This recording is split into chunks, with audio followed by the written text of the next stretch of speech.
Jumpa kembali dengan channel Guru IPS Borneo. Saya doakan Anda dalam keadaan sehat dan tetap semangat dalam belajar. Kali ini kita akan membahas edisi khusus tentang Sumpah Pemuda. Mengingat pada bulan tersebut kita akan memperingati Sumpah Pemuda. Dukung terus channel ini agar terus berkembang dan mampu memberikan kontribusi yang positif bagi dunia pendidikan. Banyak orang yang telah mengetahui Sumpah Pemuda ya jatuh pada tanggal 28 Oktober gitu ya setiap tahunnya. Dari tahun ke tahun kita selalu merayakannya. Tetapi di sini kita akan mengupas sejarah Sumpah Pemuda. Tentunya tidak langsung ke Sumpah Pemudanya, kita mau mengetahui dulu rangkaian kegiatan sebelum terbentuknya atau sebelum tercetusnya Sumpah Pemuda tersebut gitu ya. Kita mulai dari Kongres Pemuda 1. Oke. Kongres Pemuda 1 ini dilaksanakan pada tanggal 30 April hingga 2 Mei 1926 di Jakarta. Dihadiri oleh perwakilan dari organisasi kepemudaan antara lain dari Jong Java, Jong Sumatranen Bon, Jong Batak Bon, Studerenden Minahasa dan lain sebagainya. Adapun tujuan dari Kongres Pemuda 1 ini adalah untuk membina persatuan dan kesatuan bangsa. Ada tujuan lain juga adalah untuk menguatkan hubungan antar organisasi pemuda dari berbagai wilayah. Pada prinsipnya hampir sama ya, tetapi ini ada sedikit hal yang berbeda begitu ya di tujuan pertama dan kedua. Kemudian rangkaian yang kedua adalah Kongres Pemuda 2. Setelah selang 2 tahun dari Kongres Pemuda 1, diadakanlah Kongres Pemuda 2 pada tanggal 27 dan 28 Oktober pada tahun 1928 di Jakarta ya. Pada saat itu sebutannya adalah Batavia. Hari pertama Kongres pada tanggal 27 Oktober 1928 dilaksanakan di Gedung Pemuda Katolik. Dan hari kedua pada tanggal 28 Oktober 1928 Kongres dilaksanakan di Gedung OOS Java, berada di Jalan Medan Merdeka di Jakarta Pusat. 2 hari dilaksanakan di tempat yang berbeda.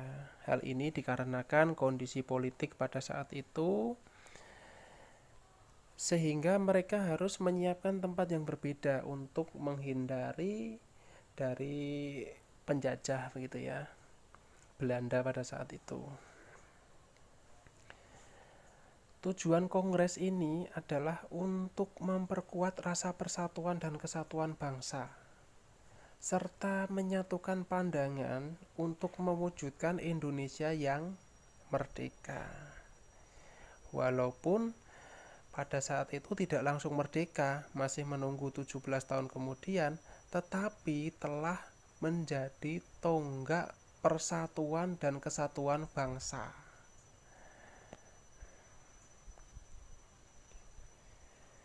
Kemudian peserta-peserta yang hadir di dalam Kongres Pemuda 2 ini ada banyak sekali ya.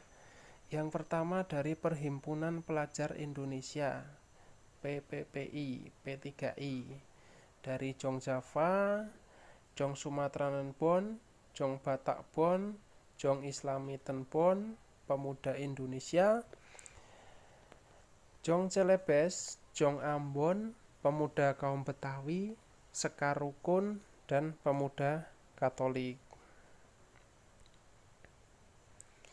Adapun susunan pengurusnya dari Kongres Pemuda II ini diambilkan dari berbagai organisasi yang ada, gitu ya. Kita mulai dari ketuanya. Sugondo Joyo Puspito, ini dari PPPI. Kemudian wakil ketuanya ada Joko Marsaid, ini dari Jong Java. Sekretarisnya Mohyamin, ini dari Jong Sumatera Nenbon. Bendaharanya ada Amir Syarifuddin, Jong Batak Bon. Pembantu satu adalah Johan Muhammad Chai dari Jong Islami Tenbon.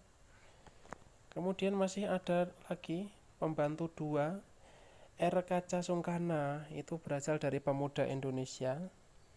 Pemuda tiga ada RCI Sendok, ini dari Jong Celebes.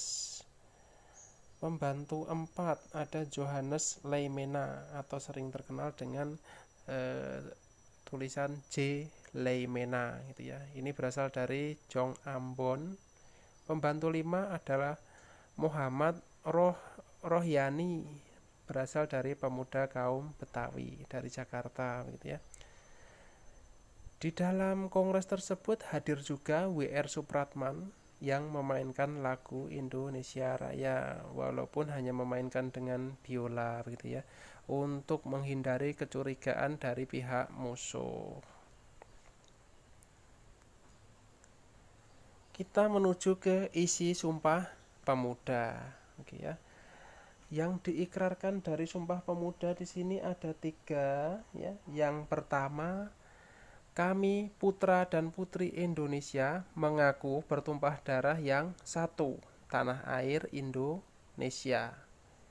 Yang kedua, kami putra dan putri Indonesia mengaku berbangsa yang satu, bangsa Indonesia. Ketiga, kami putra dan putri Indonesia menjunjung bahasa persatuan, bahasa Indonesia. Ya. Jadi kita tidak hanya tahu isinya saja, tetapi bagaimana Sumpah Pemuda ini diikrarkan, proses sebelumnya kita setidaknya tahu, begitu ya. Tetapi tidak hanya tahu, kita harus bisa memaknainya. Apa sih makna Sumpah Pemuda itu? Sumpah Pemuda mengajarkan kepada kita semua tentang nilai-nilai persatuan bangsa. Sumpah Pemuda memberikan pelajaran bahwa perbedaan yang dimiliki bangsa ini, bangsa Indonesia, keanekaragaman, pluralisme itu tidak menghalangi cita-cita bangsa untuk mewujudkan Indonesia yang merdeka. Justru dengan keanekaragaman itulah kita, bangsa Indonesia itu menjadi bangsa yang kuat, bangsa yang sangat dihargai. Ya, jadi itu makna Sumpah Pemuda. Dari situ kita harus mengisinya dengan hal-hal yang positif. Kita tidak boleh membedakan antara kelompok satu dengan kelompok yang lain, suku yang satu dengan suku yang lain. Kalau kita di era ini masih melakukan hal yang seperti itu, artinya kita tidak menghargai apa itu makna dari Sumpah Pemuda yang sudah dilakukan secara susah payah pada tahun 1928, gitu ya, atau 92 tahun dari sekarang. Oke, semoga bermanfaat apa yang sudah saya bagikan. Tetap dukung channel ini agar mampu berkembang ya, dan terus memberikan kontribusi yang positif bagi dunia pendidikan. Jangan lupa di subscribe, like, komen, dan share. Ada masukan silahkan tulis di kolom komentar. Terima kasih.